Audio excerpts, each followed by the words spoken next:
जय श्री राम। स्वागत है आपका रामचरितमानस के वीडियो सीरीज़ में। आज के अंक में हम बालकांड के दोहा संख्या 350 से आगे का पाठ करेंगे।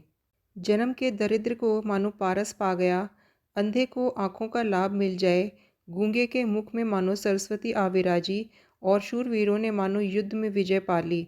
इन सुखों से भी जो 100 करोड़ गुना बड़ा आनंद माताएं पा रही हैं, क्योंकि रघुकुल के चंद्रमा श्री रामचंद्र जी विवाह करके भाइयों सहित घर आए हैं।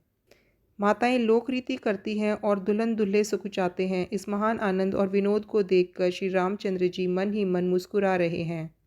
मन की सभी कामनाएं इच्छा पूरी हुई देखकर देवता और पितरों का भली भांति पूजन किया और सबकी वंदना करके माताएं यह वरदान मांगती हैं कि भाइयों सहित श्री राम जी का कल्याण हो। देवता छिपे हुए अर्थात अंतरिक्ष से आशीर्वाद दे रहे हैं और माताएं आनंदित होकर आंचल भर कर ले रही हैं। तदंतर राजा ने बारातियों को बुलवा लिया और उन्हें सवारियां, वस्त्र, मणि और आभूषण आदि दिए। आज्ञा पाकर श्री रामचंद्र जी को हृदय में रखकर वे सब आनंदित होकर अपने अपने घर गए। नगर के समस्त स्त्री पुरुषों को राजा ने कपड़े और गहने पहनाए। घर घर बंधावे बजने लगे। याचक लोग जो जो मांगते हैं, विशेष प्रसन्न होकर राजा उन्हें वही वही देते हैं। संपूर्ण सेवकों और बाजे वालों को राजा ने नाना प्रकार के दान और सम्मान से संतुष्ट किया। सब वंदना करके आशीष देते हैं और गुण समूह की कथा गाते हैं। तब गुरु और ब्राह्मणों सहित राजा दशरथ जी ने महल में गमन किया। वशिष्ठ जी ने जो आज्ञा दी उसे लोक और वेद की विधि के अनुसार राजा ने आदरपूर्वक किया। ब्राह्मणों की भीड़ देखकर अपना बड़ा भाग्य जानकर सब रानियां आदर के साथ उठी। चरण धोकर सबको राजा ने भली भांति पूजन करके उन्हें भोजन कराया। आनंद, दान और प्रेम से पुष्ट हुए वे संतुष्ट मन से आशीर्वाद देते हुए चले। राजा ने गाधी पुत्र विश्वामित्र जी की बहुत तरह से पूजा की और कहा, हे नाथ, मेरे समान धन्य दूसरा कोई नहीं है। राजा ने उनकी बहुत प्रशंसा की और रानियों सहित उनकी चरण धूलि को ग्रहण किया। उन्हें महल के भीतर ठहरने को उत्तम स्थान दिया। फिर राजा ने गुरु वशिष्ठ के चरण कमलों की पूजा की और विनती की। बहुओं सहित सब राजकुमार और सब रानियों समेत राजा बार बार गुरु जी के चरणों की वंदना करते हैं और मुनीश्वर आशीर्वाद देते हैं। राजा ने अत्यंत प्रेम पूर्ण हृदय से पुत्रों को और सारी संपत्ति को सामने रखकर उन्हें स्वीकार करने के लिए कहा, परंतु मुनिराज ने पुरोहित के नाते केवल अपना नेग मांग लिया और बहुत तरह से आशीर्वाद दिया। फिर सीता जी सहित श्री रामचंद्र जी को हृदय में रखकर गुरु वशिष्ठ जी हर्षित होकर अपने स्थान को गए। राजा ने सब ब्राह्मणियों को सुंदर गहने और वस्त्र दिए।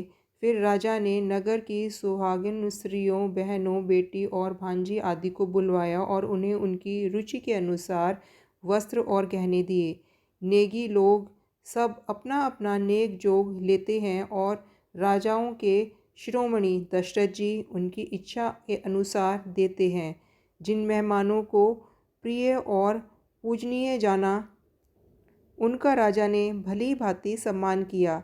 देवगण श्री रघुनाथ जी का विवाह देखकर उत्सव की प्रशंसा करके फूल बरसाते हुए नगाड़े बजा बजाकर सुख पाकर अपने अपने लोक को चले। वे एक दूसरे से श्री राम जी का यश कहते जाते हैं। सब प्रकार से सबका प्रेम पूर्वक भली भांति आदर सत्कार कर लेने पर राजा दशरथ जी के हृदय में पूर्ण उत्साह भरा है। जहाँ निवास था वे वहाँ पधारे और बहुओं सहित उन्होंने राजकुमारों को देखा। सबके हृदय में आनंद ने निवास कर लिया। तब राजा ने जिस तरह विवाह हुआ था वह सब कहा। राजा जनक के गुण, शील, महत्व, प्रीति की रीति और सुहावनी संपत्ति का वर्णन सुनकर सब रानियां प्रसन्न हुई। पुत्रों सहित स्नान करके राजा ने ब्राह्मण, गुरु और कुटुंबियों को बुलवाकर अनेक प्रकार के भोजन किए। वहाँ के प्रेम, आनंद, विनोद, महत्व, समय, समाज और मनोहरता को सैकड़ों सरस्वती, शेष, वेद, ब्रह्मा, महादेव जी और गणेश जी भी नहीं कह सकते। फिर भला मैं उसे किस प्रकार से बखान कर कहूँ? कहीं केचवा भी धरती को सिर पर ले सकता है? राजा ने सब का सब प्रकार से सम्मान करके कोमल वचन कहकर रानियों को बुलाया और कहा, बहुएं अभी बच्ची हैं, पराए घर से आई हैं। इनको इस तरह से रखना जैसे नेत्रों को पलकें रखती हैं, अर्थात जैसे पलकें नेत्रों की सब प्रकार से रक्षा करती हैं और उन्हें सुख पहुंचाती हैं, वैसे ही इनको सुख पहुंचाना। लड़के थके हुए नींद के वश हो रहे हैं, इन्हें ले जाकर शयन कराओ। ऐसा कहकर राजा श्री रामचंद्र जी के चरणों में मन लगाकर विश्राम भवन में चले गए। राजा के स्वभाव से ही सुंदर वचन सुनकर रानियों ने मणियों से जड़े हुए सुवर्ण के पलंग बिछवाए। गौ के दूध के फेन के समान सुंदर एवं कोमल अनेक सफ़ेद चादरें बिछवाई। सुंदर तकियों का वर्णन नहीं किया जा सकता। मणियों के मंदिर में फूलों की मालाएं और सुगंध द्रव सजे हैं। सुंदर रत्नों के दीपकों और सुंदर चंदोवे की शोभा कहते नहीं बनती। जिसने उन्हें देखा हो वही जान सकता है। इस प्रकार सुंदर सैया सजाकर माताओं ने श्री रामचंद्र जी को उठाया और पलंग पर ले गए। श्री राम जी ने बार बार भाइयों को आज्ञा दी, तब वे भी अपनी अपनी सैयाओं पर सो गए। श्री राम जी के सांवले सुंदर कोमल अंगों को देखकर माताएं प्रेम सहित वचन कह रही हैं। हे तात, मार्ग में जाते हुए तुमने भयानक ताड़का राक्षसी को किस प्रकार मारा? बड़े भयानक राक्षस जो विकट योद्धा थे और जो युद्ध में किसी को भी नहीं गिनते थे, उन दुष्ट मारीच और सुबाहु को सहायकों सहित तुमने कैसे मारा? हे तात, मुनि की कृपा से ही ईश्वर ने तुम्हारी बहुत सी बलाओं को टाल दिया। दोनों भाइयों ने यज्ञ की रखवाली करके गुरुजी के प्रसाद से सब विद्याएं पाईं। चरणों के धूलि लगते ही मुनि पत्नी अहिल्या तर गई। विश्व भर में यह कीर्ति पूर्ण रीति से व्याप्त हो गई। कच्छप की पीठ, वज्र और पर्वत से भी कठोर शिवजी के धनुष को राजाओं के समाज में तुमने तोड़ दिया। विश्व विजय के यश और जानकी को पाया और सब भाइयों को ब्याह कर घर आए। तुम्हारे सभी कर्म अमानुषी हैं, अर्थात मनुष्य की शक्ति के बाहर हैं, जिन्हें केवल विश्वामित्र जी की कृपा ने सुधारा है, अर्थात संपन्न किया है। हे तात, तुम्हारा चंद्रमुख देखकर आज हमारा जगत में जन्म लेना सफल हुआ। तुमको बिना देखे जो दिन बीते हैं उन्हें ब्रह्मा गिनती में न लगावें, अर्थात हमारी आयु में शामिल न करें। विनय भरे उत्तम वचन सुनकर श्री रामचंद्र जी ने सब माताओं को संतुष्ट किया। फिर शिवजी, गुरु और ब्राह्मणों के चरणों का स्मरण कर नेत्रों को नींद के वश किया, अर्थात वे सो गए। नींद में भी उनका अत्यंत सलोना मुखड़ा ऐसा सो रहा है मानो संध्या के समय का लाल कमल सो रहा हो। रानियां कहती हैं, हे सजनी, देखो आज रात्रि की कैसी शोभा है, जिससे अयोध्यापुरी विशेष शोभित हो रही है।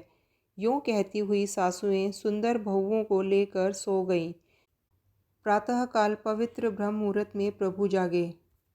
ब्राह्मणों, देवताओं, गुरु, पिता और माताओं की वंदना करके आशीर्वाद पाकर सब भाई प्रसन्न हुए।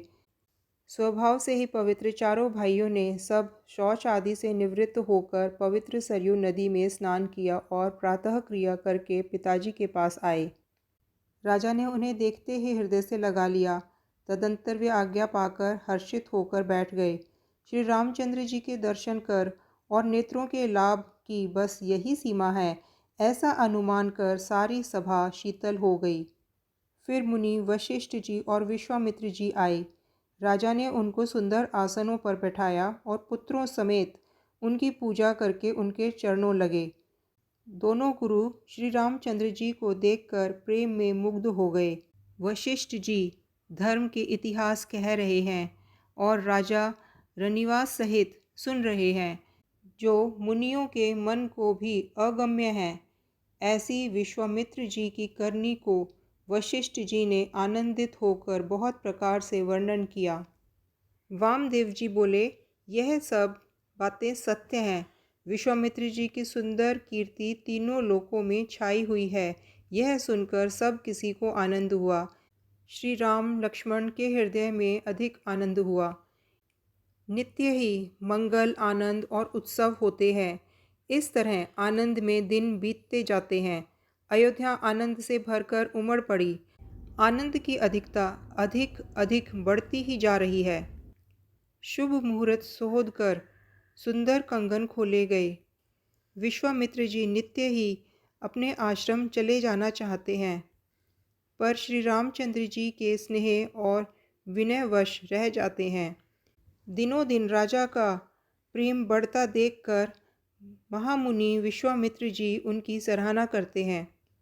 अंत में जब विश्वामित्र जी ने विदाई मांगी, तब राजा प्रेम मगन हो गए और पुत्रों सहित आगे खड़े हो गए और बोले, हे नाथ, यह सारी संपदा आपकी है। मैं तो स्त्री पुत्रों सहित आपका सेवक हूँ। हे मुनि, लड़कों पर सदा स्नेह करते रहिएगा और मुझे भी दर्शन देते रहिएगा। ऐसा कहकर पुत्रों और रानियों सहित राजा दशरथ जी विश्वामित्र जी के चरणों पर गिर पड़े। ब्राह्मण विश्वामित्र जी ने बहुत प्रकार से आशीर्वाद दिए और वे चल पड़े। प्रीति की रीति कही नहीं जाती। सब भाइयों को साथ लेकर श्री राम जी प्रेम के साथ उन्हें पहुंचाकर और आज्ञा पाकर लौटे।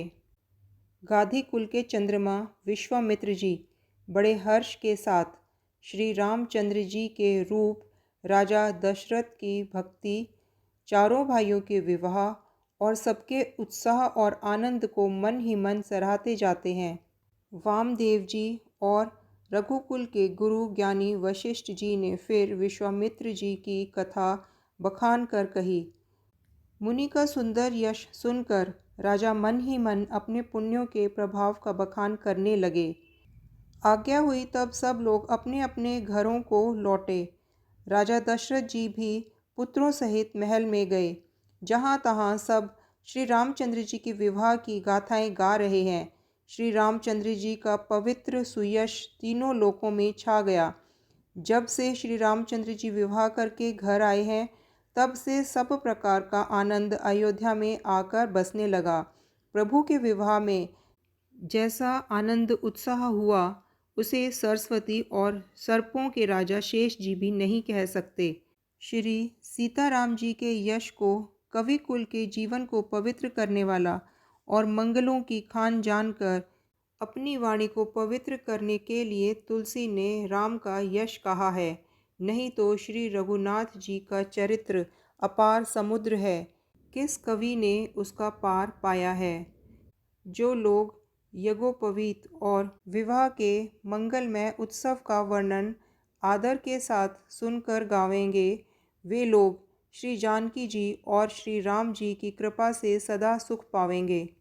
श्री सीता जी और श्री रघुनाथ जी के विवाह प्रसंग को जो लोग प्रेम पूर्वक गाएंगे, सुनेंगे, उनके लिए सदा आनंद ही आनंद है, क्योंकि श्री रामचंद्र जी का यश मंगल का धाम है। मास परायण 12वां विश्राम। कलयुग के संपूर्ण पापों को विध्वंस करने वाले श्री रामचरितमानस का यह पहला सोपान समाप्त हुआ। बालकांड समाप्त। प्रिय भक्तों, श्री राम कथा नित्य सुनने के लिए कृपया मेरे चैनल से जुड़ें। जय श्री सीताराम। जय श्री बजरंगबली हनुमान। धन्यवाद।